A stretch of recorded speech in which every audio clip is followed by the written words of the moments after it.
Agange nze wasoma Emmanuel muli mutya mikono gyaffe gye musinzira mwebale nnyo obulamu muli butya gyebaleko Biva Organic Access Building ekola nsonga za kubanga ekujjanjaba kuba ku namba esimu eri ku screen yawe gy'olabako oba genda ku Access wali Lubaga Road okubira Facebook omunoonyako Biva Organic omugambe bangambye ekujjanjaba obulwadde bwonna. Mu bimu ku bye twakasembayo okufuna oba amawulire agafulumye mwategedde bbomu bwe zaatukubye ezaabalukidde e Komamboga sofa n'emu egambibwa okuba bbomu ebalukidde mu bus ku luguudo lw'Empigi. Ekibaluso kibadde mu bus ya company ya Swift Safaris. Abatamanyi Swift Safari eno zali company yali bus zino zatandikibwa omukulu amanyikiddwa nga Haji Musa. Yafe ebbanga liiseeko emabega ezo ze bus ezaavaamu company gye bayita Global ennaku zino gye mulaba etambula ku luguudo. So bwe gutyo guli kati bus eno yeefunye enjega eno. Ebintu by'okuwanga bbomu oba ebalukira mu bus zaffe tekibadde common.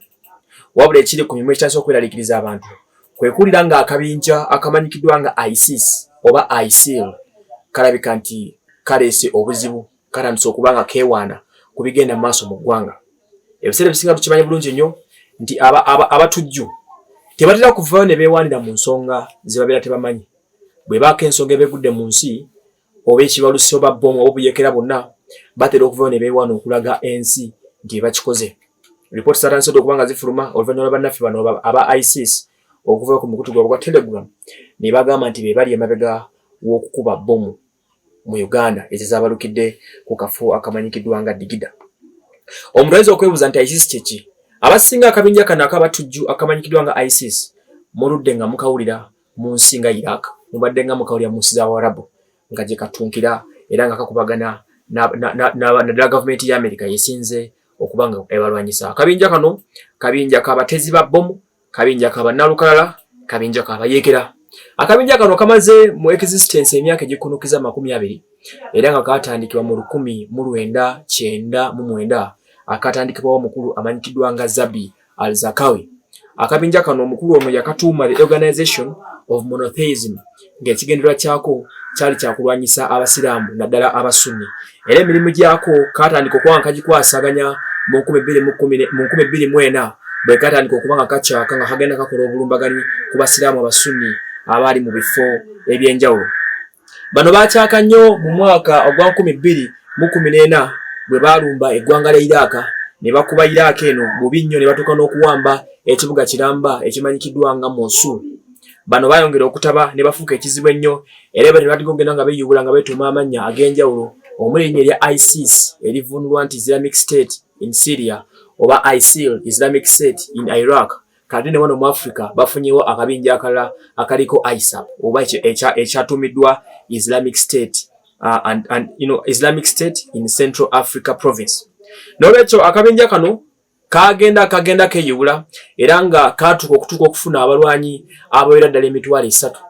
USA oba giyita America yageza okubanga evaayo netandika okulwanyisa bannalukalala bano abaali beegumbulidde okugenda nga bakubagana nga bagenda balumba buli nsi gye basobola era nga baatuuka okubanga balina obugagga n'ensimbi ezikunukkiriza akawumbi ka ddoola.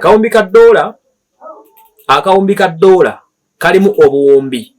Akawumbi ka ddoola kaba kalimu miliyoni za ddoola 1000. Ezo ssente ziba mpitirivu nnyo okubanga ekibinja ky'abaterrorist kyekizirina. Akawumbi ka ddoola ssente mpitirivu nnyo oba mu trillions of money z'oba olina. N'olwekyo bano ssente baali bazifunye America neesalawo okubanga ebalwanyisa. Baali batuuse ku balwanyi emitwalo 3. Baatuuka okugenda maaso n'okubanga bagaziwa era tugenda okuyingira omwaka 2014 still we tuli awo nga batandise okubona ne mu mawanga ga Africa. Ensi nga Somalia babadde gye bali nga bakolayo obulumbaganyi. Ensi nga Kenya babadde gye bali nga bakolayo obulumbaganyi. Tanzania nga bakolayo obulumbaganyi ne mu ggwanga muno. Era okuba nti obwafu bw'omu ggwanga bubadde tebunaba kubeera very clear enough n'okubanga butuukibwako. Akabinja kano kagambibwa okubanga kaduumirwa akabinja akalala ka ISAP ke baggulwa mu kana ka ISIL kagambibwa okubanga kaduumirwa omukulu amanyikiddwa nga Musa Baluku ng'ono nzaalwa ye Congo. Jjukira Uganda ne Congo tuli awo kumpi. Erinnya Baluku ne Mbakonjo wano mu Uganda weeriri abakonjo ababeera Kaseesaawo. Kati obanga ye Baluku erinnya liri very common nnyo abakonjo bulimanyi. Kati ono yafuutuka ali Congo n'afuuka omuduumizi w'akabinja kano. Era nga n'omulala ava mu ggwanga erya Mozambique gye mbagambye wali headquarters z'akabinja kano aka ISIL oba ISAP akageza okubanga kateeka owanalukala mu Africa. Ono ng'owene kyemmanga bamuyita Ayub Nasir era nga yasobola okubanga yakwasaganya sides eyo.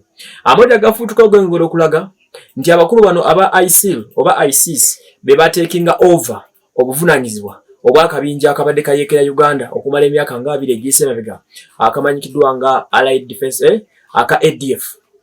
Kana kabadde kakulembera omukulu Jamiru Mukulu ne wankubadde Jamiru Mukulu government yamukwata nemusiba naye akabinja kano kabadde kagenda maaso n'okwanga kola emirimu gyako. Ebiseera bisinga tuzenga tufuna obutujju obwenjawulo n'obulumbaganyi mu ggwanga wano naye nga government egezaako kubanga ekikwasaganya ku bannaffe abo abamanyikiddwa nga aba ADF wabula nga ate reports ziraga nti aba ADF beegatta dda ku kabinja kano akabazibu bannalukala bagenda maaso n'okubanga balwanyisa ensi eno. We tuuse essaawa zino bw'otandika okuwulira emboozi nti ISIS oba ISIL ekulumbye otegera butegezi abayeekera ababadde bakubagana n'eggwanga nga Amerika. Bano abayeekera ba ISIS be bamu ku bayeekera badde balwanira mu ggwanga erya Syria abali bagezaako okwagala okusuula gavumenti ya Bashir al-Assad era ne bakubagana n'emyaka egyasooka eddala myaka 9. Bano bali funded n'ebitongole ebirala ebikwatagana okufandinga abatujju oba terrorist mu nsi yonna.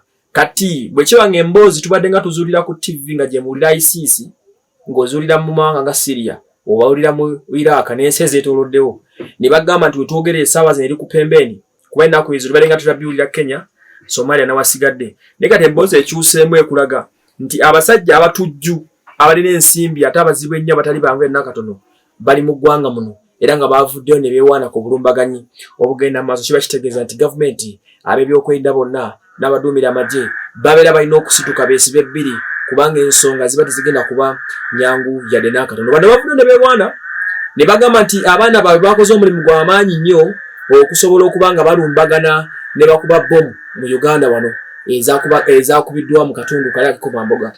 Ne bakuba poliisi yaffe yagenze maaso n'okubanga ebyegaana nga yeegamba nti n'abadde bakubye bomu babawedde nga boogera Oluganda ovuichi mutegede kyembagambye nti akabinja kano bwe kagenda kasitegeezinga kaatandika okufuna abakaduumira n'abakegattako okuva mu mawanga ag'enjawulo. Kiba kitegeeza bwe bagamba nti ne mu Uganda kaatuuka wabeera waliwo possibility n'obusobozi bwonna obusobola okubanga they have connections mu kitundu kino ekye Uganda. So n'olwekyo tusaba obusabi gavumenti ne poliisi baveeyo tulabike nti munnange kuba kati ziba zitujjidde. Ebikwata bino ne kwatagana ku kabinja kaabo abo be twogerako essaawa zino bavuddeyo okulumbagana eggwanga mukawulidde abeewaanye. Kaakati nno buli omu wolifuuka poliisi ya munno.